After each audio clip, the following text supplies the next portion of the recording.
মানুষ বড়ই বিচিত্র প্রাণী। অধিক থেকে অধিকতর ধন লাভ করার চেষ্টায় নিজের শরীরকে নষ্ট করে ফেলেন, নিজের শক্তি হারিয়ে ফেলেন, নিজের সামর্থ্য হারিয়ে ফেলেন। আর যে ধন লাভ করেন সেটা কোথায় যায়? সেই শক্তি, সেই সামর্থ্যকে আবার ফিরে পাওয়ার জন্য। আর কিছু মানুষ জীবন এমনভাবে যাপন করেন যেন তা কখনোই শেষ হবে না, কিন্তু শেষ তো সবারই হবে। আর যখনই শেষটা কাছে চলে আসে তখন মানুষ এটা বুঝতে পারেন যে সে জীবনকে উপভোগ করেননি। তার কারণটা কি? লালসা। এই লালসা জন্ম দেয় লোভকে, আর এই লোভ জন্ম দেয় আপনারই বিনাশকে। সেই জন্য আজ আপনার কাছে যা কিছু আছে, যেমনটা আছে তার সাথে জীবন যাপন করুন, পূর্ণরূপে যাপন করুন। আপনার কাছে যতই ধন, শক্তি, মান থাকুক, তা সবার মধ্যে ভাগ করতে শিখুন। ভাগ করলে ভালোবাসা বাড়ে, আর এই ভালোবাসা দ্বারা জীবন আরো সুখময় হয়ে ওঠে। তাহলে আসুন আর আমার সাথে ভালোবেসে বলুন, রাধা রাধা। মন। জীবনে যখনই কোনো বস্তু বা সুখ স্বাচ্ছন্দ্য অধিক মাত্রায় আপনার কাছে চলে আসে, তখন নিজেকে শ্রেষ্ঠ মনে করার একটা প্রবণতা দেখা যায়, যা হয় আত্মবিশ্বাসে পরিণত হয়, নয়তো অহংকারে। এবার আত্মবিশ্বাস আর অহংকারের মধ্যে অনেক বড় পার্থক্য রয়েছে। আমি এটা করতে পারি, আমি ওটাও করতে পারি, এ হলো আত্মবিশ্বাস। শুধুমাত্র আমি এটা করতে পারি, শুধুমাত্র আমি ওটাও করতে পারি, আমি হলাম সর্বশ্রেষ্ঠ, এটা হলো অহংকার। এবার এই অহংকার, এর ধ্বনি অনেক দূর প্রবাহিত হয়, আর এর প্রহার সর্বপ্রথম আপনাকে বিপর্যস্ত করে। এবার এই অহংকার, এর বিপরীত শব্দ হলো বিনয়, অর্থাৎ নিজের ঊর্ধ্বে উঠে অন্যের বিষয়ে ভাবনা চিন্তা করা, সংসারের বিষয়ে ভাবা। এই বিনয়ী হবার চেষ্টা করুন, একের থেকে অনেক হওয়ার চেষ্টা করুন এবং একসাথে থাকার চেষ্টা করুন। নিশ্চিত রূপেই আপনি বিকাশের কারণ হবেন। মত্ততা থেকে নিজেকে দূরে রাখুন, অহংকার থেকে নিজেকে দূরে রাখুন। এই মন প্রসন্ন হয়ে বলবে, রাধা রাধা। জীবনে যখন কোনো ব্যক্তি নিজের লক্ষ্য প্রাপ্তির জন্য নিরন্তর পরিশ্রম করতে থাকেন, চেষ্টা করতে থাকেন, তখন তিনি কষ্ট অনুভব করেন, কখনো শারীরিক কষ্ট, কখনো মানসিক কষ্ট। এবার উনি এটা ভাবতে থাকেন যে আমি কি উচিত করছি নাকি অনুচিত করছি। কারণ অন্যদিকে এমন একজন ব্যক্তিও আছেন যিনি একদমই পরিশ্রম, চেষ্টা করছেন না। তিনি মদিরা পান করেন, বিলাসিতায় জীবন কাটান, অলস প্রকৃতির হয়ে ওঠেন, নিদ্রাতে বিলীন হয়ে থাকেন আর ভাবেন যে তিনি সুখ লাভ করছেন। কিন্তু এরকম কেন হয়? কারণ যখন আমরা সৎ পথে থাকি, উচিত পথে চলি, লক্ষ্য প্রাপ্ত করার জন্য চেষ্টা করতে থাকি, তখন আমাদের ভেতরে থাকা নেতিবাচক শক্তি এবং পাপ এই দেহকে ত্যাগ করে দেয়। আর এই অনুভূতিটাই আমাদের দুঃখের অনুভূতি দেয়, কষ্ট দেয়। এবার সেখানে যদি আমরা কুপথে চলি, অনুচিত পথে চলতে থাকি, তাহলে আমাদের ভেতরে থাকা পুণ্য এবং ধনাত্মক শক্তি আমাদের দেহ ত্যাগ করে দেয়। আর এই অনুভূতির কারণেই আমরা সুখ অনুভব করি। কিন্তু কখনো ভাববেন যে এই সুখ বেশি সময় পর্যন্ত থাকে না। সেই জন্য সবসময় মনে রাখবেন, যদি আপনি জানেন যে এটাই আপনার লক্ষ্য, এটাই উচিত পথ, শুভ পথ, তাতে নিরন্তরভাবে এগিয়ে যেতে চেষ্টা করতে থাকুন। এই কষ্ট আপনাকে সুখের পরাকাষ্ঠায় কখন পৌঁছে দেবে তা আপনি জানতেই পারবেন না। আসুন আমার সাথে ভালোবেসে বলুন, রাধা রাধা। ঈর্ষা আমাদেরই মনে বসবাস করা আরো একটা শত্রু। তবে এই শত্রু কখনো কখনো আমাদের জন্য লাভদায়কও হতে পারে, কিন্তু যদি আমরা সতর্ক না থাকি তাহলে সেটা ততটাই ঘাতক হয়ে উঠতে পারে। যদি আপনার কোনো প্রতিদ্বন্দ্বী থেকে থাকে যে এগিয়ে চলেছে, তাকে দেখে আপনার মনে ঈর্ষা উৎপন্ন হয়, আর ঈর্ষাবশত আপনি নিরন্তর চেষ্টা করতে থাকেন, পরিশ্রম করতে থাকেন সামনে এগোনোর জন্য, তাহলে তার দ্বারা আপনার বিকাশই হবে। কিন্তু যদি আপনি নিজের বিরোধীকে শেষ করতে দেওয়ার জন্য অগ্রসর হন, তাকে বিনাশ করার জন্য অগ্রসর হন, তাহলে এই ঈর্ষা প্রথমে আপনার বিনাশ অবশ্যই করবে। একটা কথা আছে, এটা পশু প্রবৃত্তি, আপনি শুধুই নিজের বিকাশের কথা ভাববেন। তিনিই হলেন প্রকৃত মানুষ, যিনি অন্য মানুষের জন্য প্রাণও দিতে পারেন। এই ঈর্ষা যদি আপনাকে বিকাশের পথে নিয়ে যেতে পারে তাহলে খুবই ভালো। যদি আপনাকে অন্য কাউকে বিনাশ করে দেওয়ার পথে অগ্রসর করে তাহলে তার থেকে দূরে থাকাই ভালো। যেমন ধরুন, আপনার কাছে একটা সূচ আছে যার দ্বারা আপনি ছেঁড়া কাপড়ও সেলাই করতে পারবেন বা অন্য কারোর পাত্রে ছিদ্রও করে দিতে পারবেন। আপনি কি চাইবেন, নিজের বিকাশ নাকি অন্য কারোর বিনাশ? সিদ্ধান্ত আপনারই। আসুন আর আমার সাথে ভালোবেসে বলুন, রাধা রাধা। বিষ এবং অমৃত, এর ভিত্তিতেই সংসার চক্র চলতে থাকে। যখন সমুদ্র মন্থন হয়েছিল তখন এই দুই প্রাপ্ত হয়েছিল। প্রথমে বিষ পাওয়া গেল, তারপর অমৃত। জীবন মন্থন করলেও এগুলো লাভ করা যায়। এবার এই যে বিষ, তা হলো অমৃতের থেকে অনেক বেশি শক্তিশালী এবং সেই জন্যই অনেক বেশি ঘাতকও। এবার বোঝার চেষ্টা করি এই বিষ আসলে কি। যে কোনো বস্তু বা কোনো ভাব যদি মাত্রার থেকে বেশি পরিমাণে আপনার কাছে থাকে, প্রয়োজনের থেকে বেশি আপনার কাছে থাকে, তাহলে সেটা আপনার কাছে বিষ সমান হতে পারে। তা সে ধন হোক, শক্তি হোক, সম্মান হোক, ইত্যাদি ইত্যাদি। যদি আপনার কাছে এমন কিছু থেকে থাকে যা মাত্রার থেকে বেশি পরিমাণে আপনার কাছে আছে, তাহলে তাকে ভাগ করতে শিখুন। যদি আপনি ভাগ করতে শিখে যান তাহলে এই বিষই আপনার জন্য অমৃতে পরিণত হবে, আর তাদের কাছেও অমৃত সমান হয়ে উঠবে যাদের এই সাহায্যের প্রয়োজন। তাহলে ভাগ করে নিতে শিখুন আর আমার সাথে ভালোবেসে বলুন, রাধা রাধা। কোনো বাড়িতে, কোনো পরিবারে যখন কারোর জন্ম হয় তখন তা কত সুখের মুহূর্ত হয়। সেই ছোট্ট সন্তান যখন কিছুটা বড় হয়, সে হাঁটার চেষ্টা করে, আর সেই প্রক্রিয়াতেও খুব বড় একটা শিক্ষা লুকিয়ে রয়েছে, ঠেলে দেওয়া। যখন আপনি হাঁটতে চান, সামনে এগোতে চান, তখন আপনি কি করেন? নিজের পায়ের তলার যে মাটি তাকে আপনি পেছনে ঠেলে দেন। ব্যাস, এই একই জিনিস তো জীবনেও শিখতে হবে। এবার যদি আপনি জ্ঞানের পথে অগ্রসর হতে চান তাহলে অজ্ঞানতাকে পেছনে সরিয়ে দিতে হবে। যদি আপনি প্রকাশের দিকে এগোতে চান তাহলে অন্ধকারকে পেছনে সরিয়ে দিতে হবে। যদি আপনি ভবিষ্যতে সফল হতে চান তাহলে অতীতের যে অসফলতাগুলিকে পেছনে সরিয়ে দিতে হবে।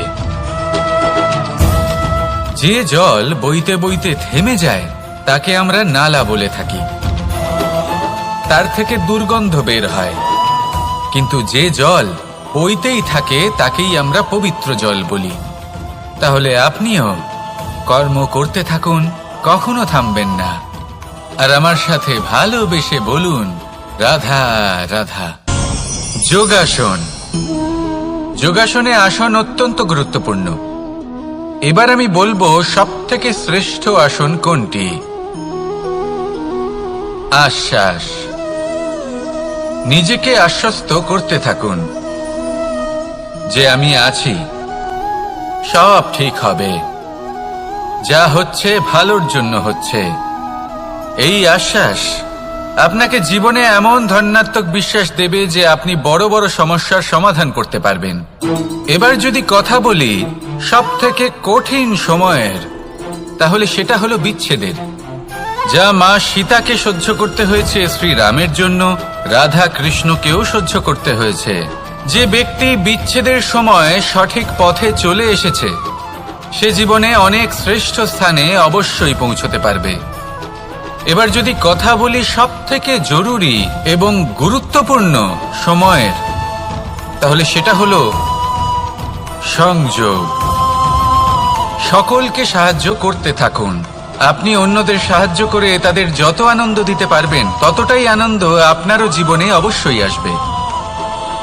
আসুন আর আমার সাথে ভালোবেসে বলুন, রাধা রাধা। কামবোধ। এটাই আপনার অন্তরের প্রথম শত্রু। বেশিরভাগ মানুষই কামবোধ বলতে লালসা বোঝেন, কিন্তু এটা সম্পূর্ণ সত্য নয়। কামের আসল অর্থ হল কামনা। এটা খুবই সহজ ব্যাপার। মনুষ্য শরীর থাকলে, মানুষের মন থাকলে এই কামনা অবশ্যই থাকবে। এবার এটাই দেখতে হবে যে এই কামনা নেতিবাচক কামনা নাকি ইতিবাচক কামনা। অন্য কারোর জিনিসে নজর দেওয়া, অন্য কোনো মানুষের উপর নজর দেওয়া, কোনো অনুচিত বস্তুর দিকে নজর দেওয়া, এই নেতিবাচক কামনা। আর এই দুষ্কামনা মানুষকে দিয়ে অপকর্ম করাবেই করাবে। তাই মনে রাখবেন, যে ব্যক্তি নিজের কামনাকে নিয়ন্ত্রণে রাখতে পারেন তিনি সঠিক পথেও থাকেন, সঠিক লক্ষ্যে পৌঁছতেও পারেন। যিনি কামনা নিয়ন্ত্রণে রাখতে পারেন না তিনি তার পথও হারিয়ে ফেলেন এবং লক্ষ্যচ্যুতও হন। তাই মনে রাখবেন, নিজের কামনাগুলিকে নিয়ন্ত্রণে রাখুন। কাম নামক এই শত্রুর ওপর বিজয় লাভ করুন। আর আমার সাথে ভালোবেসে বলুন, রাধা রাধা। ক্রোধ আপনার অন্তরের আরো একটা শত্রু। এই ক্রোধ আসলে কি? আপনার মনের এক ভাবনা, যা আপনার মনেই উৎপন্ন হয়। এই মন আত্মার সাথে যুক্ত থাকে। এখন একটা ভাবনা যা আত্মার সাথে যুক্ত থাকে তাকে অনুচিত কেন বলা হয় সেটা বোঝার চেষ্টা করুন। ক্রোধ কখনো কখনো জরুরি হয়, বিশেষ রূপে তখন যখন আপনি সঠিক পক্ষে দাঁড়িয়ে রয়েছেন এবং সামনের ব্যক্তি অধর্মের পক্ষে রয়েছেন আর বিনম্রভাবে মানছেন না। যেমন শ্রীরাম ক্রুদ্ধ হয়েছিলেন সাগরের ওপর। ওটা উচিত ছিল, আর তা ততক্ষণই উচিত যতক্ষণ আপনি ক্রোধকে নিয়ন্ত্রণ করছেন। যদি ক্রোধ আপনাকে নিয়ন্ত্রণ করতে শুরু করে তাহলে পরিস্থিতি এমনও হতে পারে, ধরুন একজন ব্যক্তির প্রতি ক্রোধের কারণে আপনি তার ক্ষতি করতে চান। আপনি একটা কয়লা হাতে নিলেন আর সেই কয়লা সামনের ব্যক্তির ক্ষতি করার পূর্বে আপনার হাত জ্বালিয়ে দেবে। ব্যাস, ক্রোধ এটাই করে। সর্বপ্রথম আপনার ক্ষতি করে, আপনার বিবেক হরণ করে নেয়। আপনি আপনার নিয়ন্ত্রণ হারিয়ে ফেলেন আর সবকিছু নষ্ট হয়ে যায়। বেশিরভাগ মানুষ ক্রোধে এমন সিদ্ধান্ত নেন যে সেটা তাদেরই বিনাশের কারণ হয়ে দাঁড়ায়। আর কিছু মানুষ বলেন যে আমাদের জীবনে এত যন্ত্রণা আছে, এত সংকট আছে যে ক্রোধ উৎপন্ন হবেই। আর এরকম সময় এটাই উচিত হবে যে আপনি নিজেকে ক্রোধের থেকে দূরে রাখুন আর তারপর সমস্যার নিবারণ করুন। আর এই নিবারণই আপনার জীবনকে একটা শ্রেষ্ঠ স্তরে পৌঁছে দেবে। তাহলে ক্রোধ থেকে দূরে থাকুন, সুপ্রসন্ন থাকুন আর আমার সাথে ভালোবেসে বলুন, রাধা রাধা।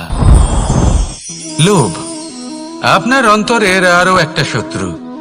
দেখতে গেলে এটা একটা শব্দ, একটা সংস্কৃত শব্দ। লব ধাতু থেকে উৎপন্ন হয়েছে। এর অর্থ কিছু লাভ করা।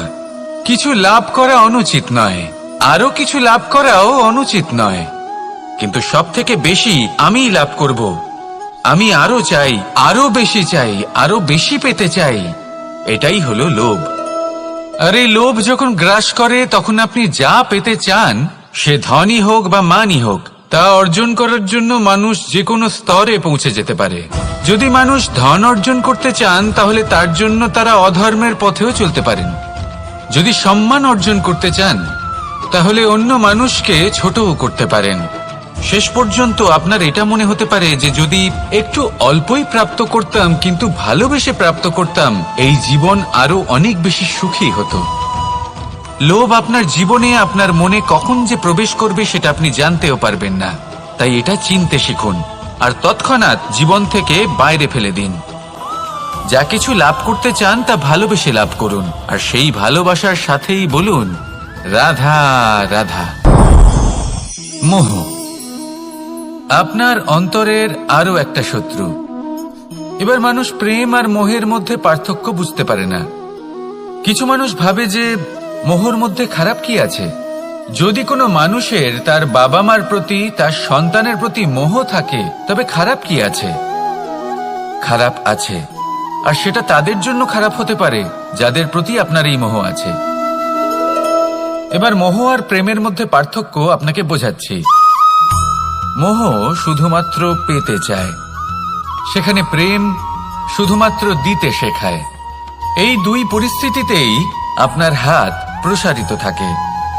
মোহের ক্ষেত্রে কোনো বস্তু বা কোনো ব্যক্তিকে লাভ করার জন্য, আর প্রেমে শুধুই প্রদান করার জন্য। মোহর বশে আপনার পায়ে বাঁধন পড়ে যেতে পারে। যদি মাতা পিতার তার সন্তানের প্রতি মোহ থাকে, তাহলে তারা তাদের সন্তানকে কখনো দুঃখে, চিন্তায়, যন্ত্রণায় দেখতেই পারবে না। সেই জন্য তারা সন্তানকে বেঁধে রাখতে চান একটা সুরক্ষিত ক্ষেত্রে, যেখান থেকে না তারা সংসারকে দেখতে পায়, না পরখ করতে পারে, না কিছু শিখতে পারে, না বিকট পরিস্থিতির সম্মুখীন হতে পারে। ঠিক যে কারণে তারা দুর্বল হয়ে পড়ে, অজ্ঞানী হয়ে ওঠে। তাদের বিকাশ সেখানেই স্তব্ধ হয়ে যায়, আর সেখানে প্রেম শুধুমাত্র বিকাশের পথে নিয়ে যায়। মা বাবা যদি সন্তানকে ভালোবাসেন, তাহলে তাকে ছেড়ে দেন যে যাও সংসারকে দেখো, পরখ করো আর শেখো। কিভাবে এর সাথে লড়াই করতে হবে সেটা নিজে শেখো। নিজের শক্তি নিজেই বাড়িয়ে তোলো, নিজের পথ চয়ন করো। সেই জন্য এই মোহর শিকল ভেঙে ফেলুন আর প্রেমকে আপন করে নিন। আর এই প্রেম দ্বারাই বলুন, রাধা রাধা। এই সংসারে এমন অনেক ব্যক্তি আছেন যারা নিজেদের প্রসন্নতার জন্য স্বার্থপরতার সীমা পার করে যেতে পারেন।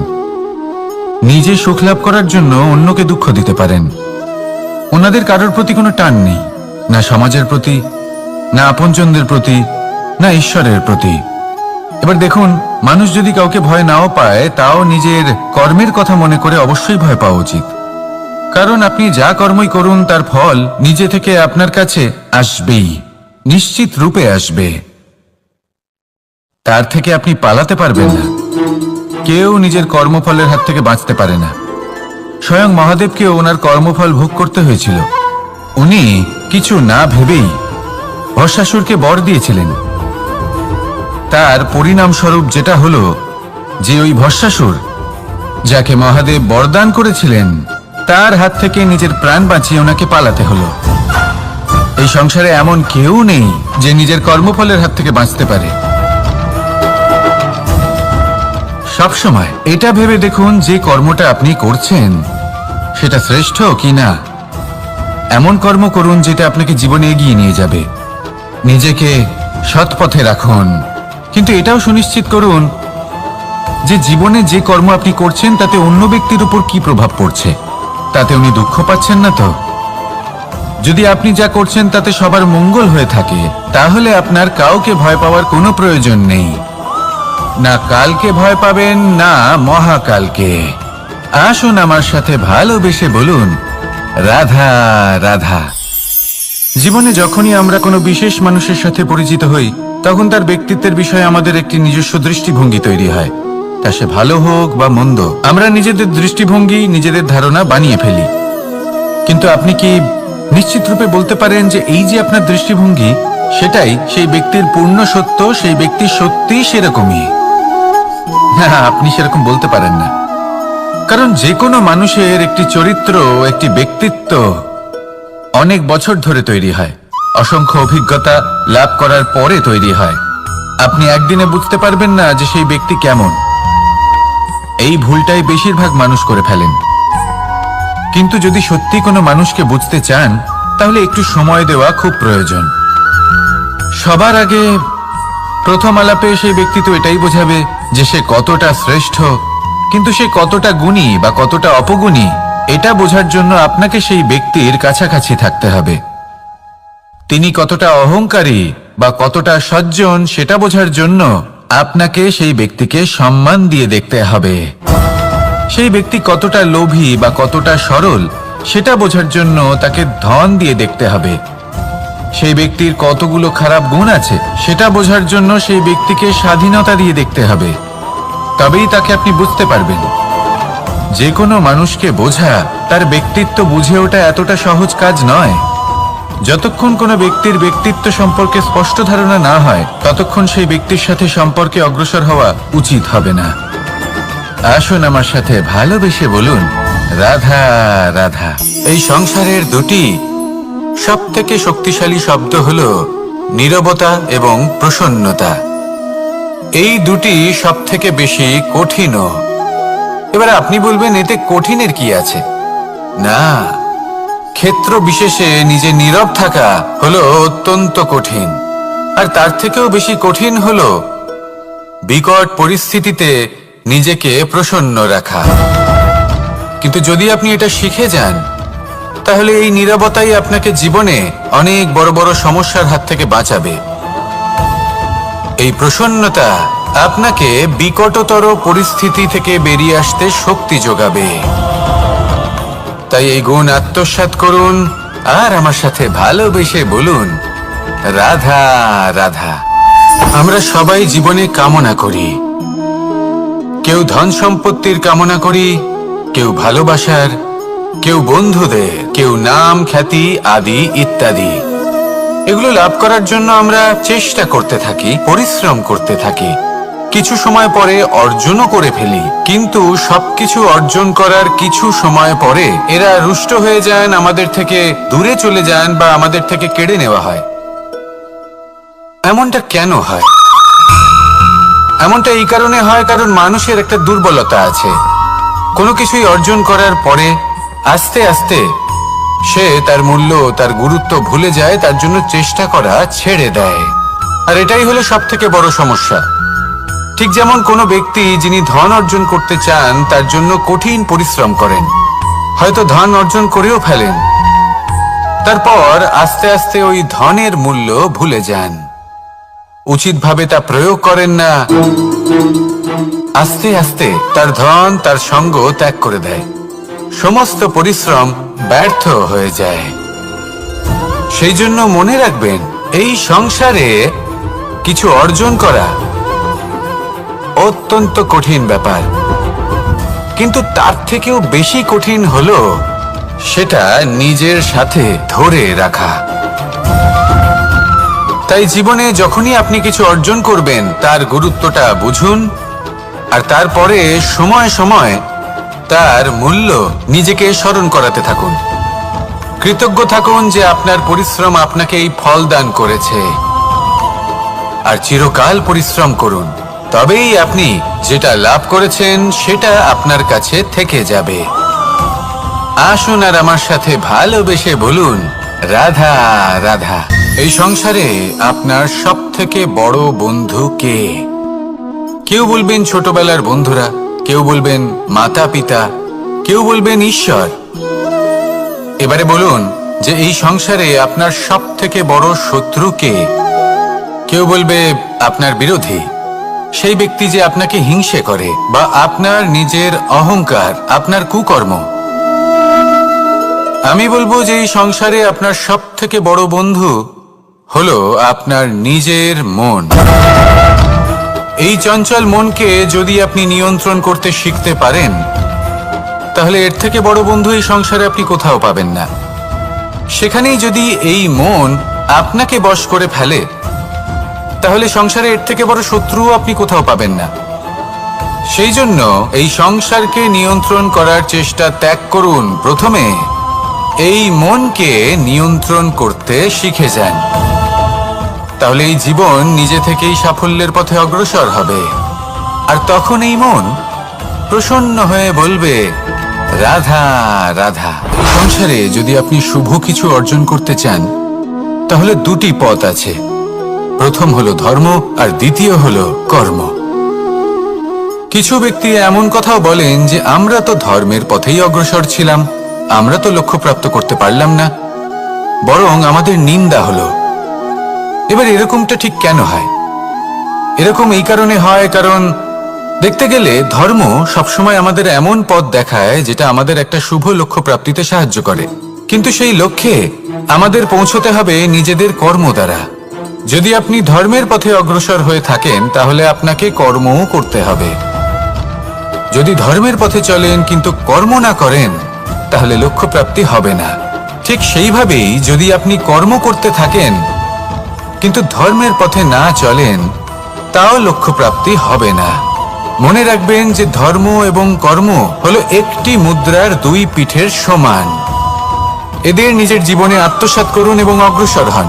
এই সংসারের প্রত্যেক লক্ষ্য আপনার হবে।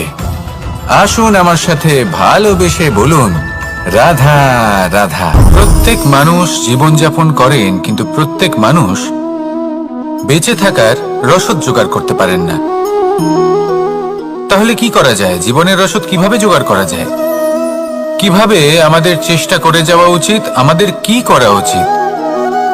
কিছু কাজ আছে যেগুলো আপনাদের করতে হবে। সর্বপ্রথম, জীবনে যখনই কোনো সমস্যা আসবে তখন নিরপেক্ষভাবে তার সম্মুখীন হন। তা সে যে সমস্যাই হোক, সেটা সমাধান করার জন্য আপনাকে শুভ পথ নির্বাচন করতেই হবে। তারপরে যদি আপনার হাতে কখনো ক্ষমতা আসে, সেই মুহূর্তে আরো বেশি বিনম্র থাকতে হবে। আপনি ধন অর্জন করলে তখন অহংকার জাগ্রত হতে দিলে চলবে না। আপনি যদি শক্তিশালী হয়ে ওঠেন, তাও অহংকার জাগ্রত হলে চলবে না। জীবনে যখনই ক্রোধ হবে তখন নিজেকে নিয়ন্ত্রণ করুন আর ভেবে দেখুন যে যদি এই মুহূর্তে আপনি ক্রোধ দেখান তাহলে তার পরিণাম কি হবে। এর ফলে কি কিছু শুভ ঘটনা ঘটবে নাকি অশুভ কিছু ঘটবে? শুধু এই কটা কাজ নিজেদের জীবনে আত্মসাৎ করুন, জীবন যাপন অত্যন্ত সহজ হয়ে যাবে। আসুন আমার সাথে ভালোবেসে বলুন, রাধা। মানুষ বড়ই বিচিত্র প্রাণী। অধিক থেকে অধিকতর ধন লাভ করার চেষ্টায় নিজের শরীরকে নষ্ট করে ফেলেন, নিজের শক্তি হারিয়ে ফেলেন, নিজের সামর্থ্য হারিয়ে ফেলেন। আর যে ধন লাভ করেন সেটা কোথায় যায়? সেই শক্তি, সেই সামর্থ্যকে আবার ফিরে পাওয়ার জন্য। আর কিছু মানুষ জীবন এমনভাবে যাপন করেন যেন তা কখনোই শেষ হবে না। কিন্তু শেষ তো সবারই হবে। আর যখনই শেষটা কাছে চলে আসে তখন মানুষ এটা বুঝতে পারেন যে সে জীবনকে উপভোগ করেননি। তার কারণটা কি? লালসা। এই লালসা জন্ম দেয় লোভকে, আর এই লোভ জন্ম দেয় আপনারই বিনাশকে। সেই জন্য আজ আপনার কাছে যা কিছু আছে, যেমনটা আছে, তার সাথে জীবন যাপন করুন, পূর্ণরূপে যাপন করুন। আপনার কাছে যতই ধন, শক্তি, মান থাকুক, তা সবার মধ্যে ভাগ করতে শিখুন। ভাগ করলে ভালোবাসা বাড়ে, আর এই ভালোবাসা দ্বারা জীবন আরো সুখময় হয়ে ওঠে। তাহলে আসুন আর আমার সাথে ভালোবেসে বলুন, রাধা রাধা। মন। জীবনে যখনই কোনো বস্তু বা সুখ স্বাচ্ছন্দ্য অধিক মাত্রায় আপনার কাছে চলে আসে তখন নিজেকে শ্রেষ্ঠ মনে করার একটা প্রবণতা দেখা যায়, যা হয় আত্মবিশ্বাসে পরিণত হয়, নয়তো অহংকারে। এবার আত্মবিশ্বাস আর অহংকারের মধ্যে অনেক বড় পার্থক্য রয়েছে। আমি এটা করতে পারি, আমি ওটাও করতে পারি, এ হলো আত্মবিশ্বাস।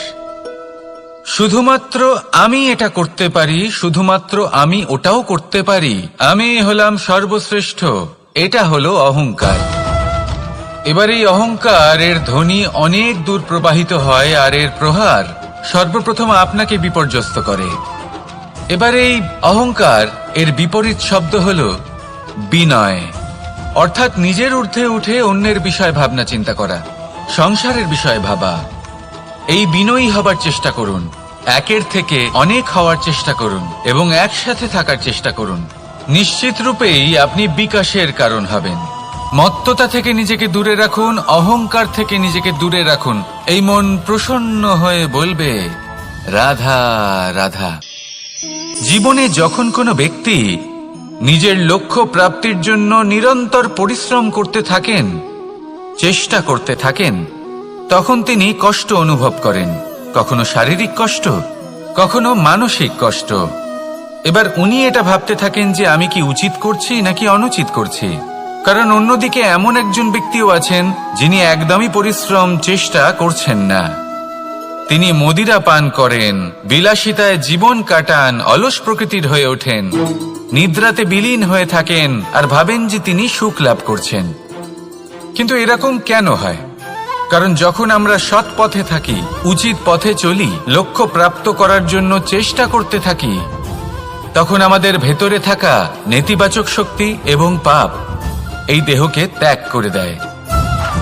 আর এই অনুভূতিটাই আমাদের দুঃখের অনুভূতি দেয়, কষ্ট দেয়। এবার সেখানে যদি আমরা কুপথে চলি, অনুচিত পথে চলতে থাকি, তাহলে আমাদের ভেতরে থাকা পুণ্য এবং ধনাত্মক শক্তি আমাদের দেহ ত্যাগ করে দেয়। আর এই অনুভূতির কারণেই আমরা সুখ অনুভব করি।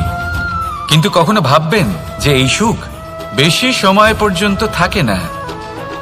সেই জন্য সবসময় মনে রাখবেন, যদি আপনি জানেন যে এটাই আপনার লক্ষ্য, এটাই উচিত পথ, শুভ পথ, তাতে নিরন্তরভাবে এগিয়ে যেতে চেষ্টা করতে থাকুন। এই কষ্ট আপনাকে সুখের পরাকাষ্ঠায় কখন পৌঁছে দেবে তা আপনি জানতেই পারবেন না। আসুন আমার সাথে ভালোবেসে বলুন, রাধা রাধা। ঈর্ষা আমাদেরই মনে বসবাস করা আরো একটা শত্রু। তবে এই শত্রু কখনো কখনো আমাদের জন্য লাভদায়কও হতে পারে, কিন্তু যদি আমরা সতর্ক না থাকি তাহলে সেটা ততটাই ঘাতক হয়ে উঠতে পারে। যদি আপনার কোনো প্রতিদ্বন্দ্বী থেকে থাকে যে এগিয়ে চলেছে, তাকে দেখে আপনার মনে ঈর্ষা উৎপন্ন হয়, আর ঈর্ষাবশত আপনি নিরন্তর চেষ্টা করতে থাকেন, পরিশ্রম করতে থাকেন সামনে এগোনোর জন্য, তাহলে তার দ্বারা আপনার বিকাশই হবে। কিন্তু যদি আপনি নিজের বিরোধীকে শেষ করতে দেওয়ার জন্য অগ্রসর হন, তাকে বিনাশ করার জন্য অগ্রসর হন, তাহলে এই ঈর্ষা প্রথমে আপনার বিনাশ অবশ্যই করবে। একটা কথা আছে, এটা পশু প্রবৃত্তি, আপনি শুধুই নিজের বিকাশের কথা ভাববেন। তিনিই হলেন প্রকৃত মানুষ, যিনি অন্য মানুষের জন্য প্রাণও দিতে পারেন। এই ঈর্ষা যদি আপনাকে বিকাশের পথে নিয়ে যেতে পারে তাহলে খুবই ভালো। যদি আপনাকে অন্য কাউকে বিনাশ করে দেওয়ার পথে অগ্রসর করে, তাহলে তার থেকে দূরে থাকাই ভালো। যেমন ধরুন, আপনার কাছে একটা সূচ আছে, যার দ্বারা আপনি ছেঁড়া কাপড়ও সেলাই করতে পারবেন বা অন্য কারোর পাত্রে ছিদ্রও করে দিতে পারবেন। আপনি কি চাইবেন, নিজের বিকাশ নাকি অন্য কারোর বিনাশ? সিদ্ধান্ত আপনারই। আসুন আর আমার সাথে ভালোবেসে বলুন, রাধা রাধা। বিষ এবং অমৃত, এর ভিত্তিতেই সংসার চক্র চলতে থাকে। যখন সমুদ্র মন্থন হয়েছিল তখন এই দুই প্রাপ্ত হয়েছিল। প্রথমে বিষ পাওয়া গেল, তারপর অমৃত। জীবন মন্থন করলেও এগুলো লাভ করা যায়। এবার এই যে বিষ, তা হলো অমৃতের থেকে অনেক বেশি শক্তিশালী এবং সেই জন্যই অনেক বেশি ঘাতকও। এবার বোঝার চেষ্টা করি এই বিষ আসলে কি। যে কোনো বস্তু বা কোনো ভাব যদি মাত্রার থেকে বেশি পরিমাণে আপনার কাছে থাকে, প্রয়োজনের থেকে বেশি আপনার কাছে থাকে, তাহলে সেটা আপনার কাছে বিষ সমান হতে পারে। তা সে ধন হোক, শক্তি হোক, সম্মান হোক, ইত্যাদি ইত্যাদি। যদি আপনার কাছে এমন কিছু থেকে থাকে যা মাত্রার থেকে বেশি পরিমাণে আপনার কাছে আছে, তাহলে তাকে ভাগ করতে শিখুন। যদি আপনি ভাগ করতে শিখে যান, তাহলে এই বিষই আপনার জন্য অমৃতে পরিণত হবে, আর তাদের কাছেও অমৃত সমান হয়ে উঠবে যাদের এই সাহায্যের প্রয়োজন। তাহলে ভাগ করে নিতে শিখুন আর আমার সাথে ভালোবেসে বলুন, রাধা রাধা। কোনো বাড়িতে, কোনো পরিবারে যখন কারোর জন্ম হয়, তখন তা কত সুখের মুহূর্ত হয়। সেই ছোট্ট সন্তান যখন কিছুটা বড় হয়, সে হাঁটার চেষ্টা করে, আর সেই প্রক্রিয়াতেও খুব বড় একটা শিক্ষা লুকিয়ে রয়েছে, ঠেলে দেওয়া। যখন আপনি হাঁটতে চান, সামনে এগোতে চান, তখন আপনি কি করেন? নিজের পায়ের তলার যে মাটি, তাকে আপনি পেছনে ঠেলে দেন। ব্যাস, এই একই জিনিস তো জীবনেও শিখতে হবে। এবার যদি আপনি জ্ঞানের পথে অগ্রসর হতে চান, তাহলে অজ্ঞানতাকে পেছনে সরিয়ে দিতে হবে। যদি আপনি প্রকাশের দিকে এগোতে চান, তাহলে অন্ধকারকে পেছনে সরিয়ে দিতে হবে। যদি আপনি ভবিষ্যতে সফল হতে চান, তাহলে অতীতের যে অসফলতাগুলিকে পেছনে সরিয়ে দিতে হবে। যে জল বইতে বইতে থেমে যায়, তাকে আমরা নালা বলে থাকি। তার থেকে দুর্গন্ধ বের হয়। কিন্তু যে জল বইতেই থাকে, তাকেই আমরা পবিত্র জল বলি। তাহলে আপনিও কর্ম করতে থাকুন, কখনো থামবেন না। আর আমার সাথে ভালোবেসে বলুন, রাধা রাধা। যোগাসন। যোগাসনে আসন অত্যন্ত গুরুত্বপূর্ণ। এবার আমি বলবো সবথেকে শ্রেষ্ঠ আসন কোনটি। আশ্বাস। নিজেকে আশ্বস্ত করতে থাকুন যে আমি আছি, সব ঠিক হবে, যা হচ্ছে ভালোর জন্য হচ্ছে। এই আশ্বাস আপনাকে জীবনে এমন ধনাত্মক বিশ্বাস দেবে যে আপনি বড় বড় সমস্যার সমাধান করতে পারবেন। এবার যদি কথা বলি সবথেকে কঠিন সময়ের, তাহলে সেটা হলো বিচ্ছেদের, যা মা সীতাকে সহ্য করতে হয়েছে শ্রীরামের জন্য, রাধা কৃষ্ণকেও সহ্য করতে হয়েছে। যে ব্যক্তি বিচ্ছেদের সময় সঠিক পথে চলে এসেছে, সে জীবনে অনেক শ্রেষ্ঠ স্থানে অবশ্যই পৌঁছতে পারবে। এবার যদি কথা বলি সবথেকে জরুরি এবং গুরুত্বপূর্ণ সময়ের, তাহলে সেটা হলো সংযোগ। সকলকে সাহায্য করতে থাকুন। আপনি অন্যদের সাহায্য করে তাদের যত আনন্দ দিতে পারবেন, ততটাই আনন্দ আপনারও জীবনে অবশ্যই আসবে। আসুন আর আমার সাথে ভালোবেসে বলুন, রাধা রাধা। কামবোধ, এটাই আপনার অন্তরের প্রথম শত্রু। বেশিরভাগ মানুষই কামবোধ বলতে লালসা বোঝেন, কিন্তু এটা সম্পূর্ণ সত্য নয়। কামের আসল অর্থ হল কামনা। এটা খুবই সহজ ব্যাপার। মনুষ্য শরীর থাকলে, মানুষের মন থাকলে এই কামনা অবশ্যই থাকবে। এবার এটাই দেখতে হবে যে এই কামনা নেতিবাচক কামনা নাকি ইতিবাচক কামনা।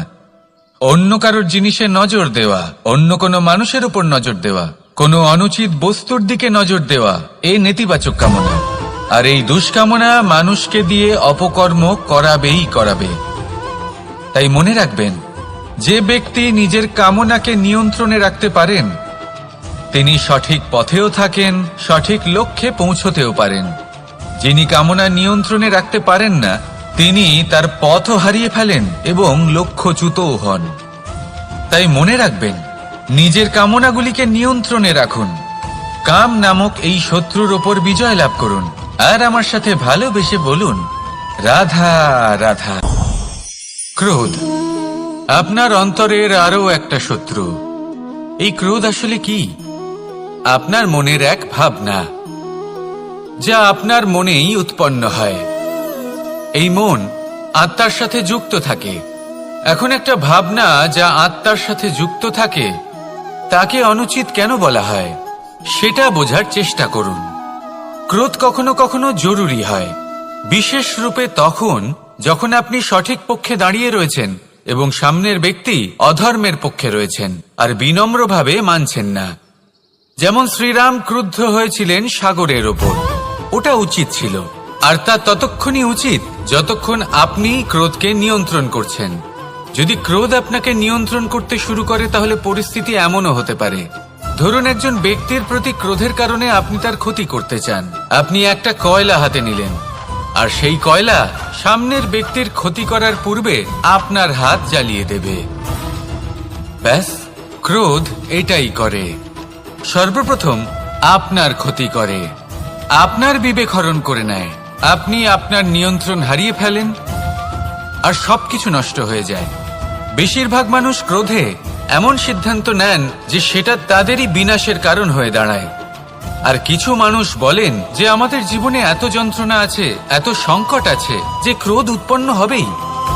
আর এরকম সময় এটাই উচিত হবে যে আপনি নিজেকে ক্রোধের থেকে দূরে রাখুন আর তারপর সমস্যার নিবারণ করুন। আর এই নিবারণই আপনার জীবনকে একটা শ্রেষ্ঠ স্তরে পৌঁছে দেবে। তাহলে ক্রোধ থেকে দূরে থাকুন, সুপ্রসন্ন থাকুন, আর আমার সাথে ভালোবেসে বলুন, রাধা রাধা। লোভ, আপনার অন্তরের আরো একটা শত্রু।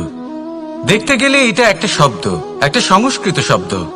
লব ধাতু থেকে উৎপন্ন হয়েছে। এর অর্থ কিছু লাভ করা। কিছু লাভ করা অনুচিত নয়, আরো কিছু লাভ করাও অনুচিত নয়, কিন্তু সব থেকে বেশি আমি লাভ করব, আমি আরো চাই, আরো বেশি চাই, আরো বেশি পেতে চাই, এটাই হলো লোভ। আর এই লোভ যখন গ্রাস করে, তখন আপনি যা পেতে চান, সে ধনই হোক বা মানই হোক, তা অর্জন করার জন্য মানুষ যে কোনো স্তরে পৌঁছে যেতে পারে। যদি মানুষ ধন অর্জন করতে চান তাহলে তার জন্য তারা অধর্মের পথেও চলতে পারেন। যদি সম্মান অর্জন করতে চান তাহলে অন্য মানুষকে ছোটও করতে পারেন। শেষ পর্যন্ত আপনার এটা মনে হতে পারে যে যদি একটু অল্পই প্রাপ্ত করতাম কিন্তু ভালোবেসে প্রাপ্ত করতাম, এই জীবন আরো অনেক বেশি সুখী হতো। লোভ আপনার জীবনে, আপনার মনে কখন যে প্রবেশ করবে সেটা আপনি জানতেও পারবেন না। তাই এটা চিনতে শিখুন আর তৎক্ষণাৎ জীবন থেকে বাইরে ফেলে দিন। যা কিছু লাভ করতে চান তা ভালোবেসে লাভ করুন, আর সেই ভালোবাসার সাথেই বলুন রাধা রাধা।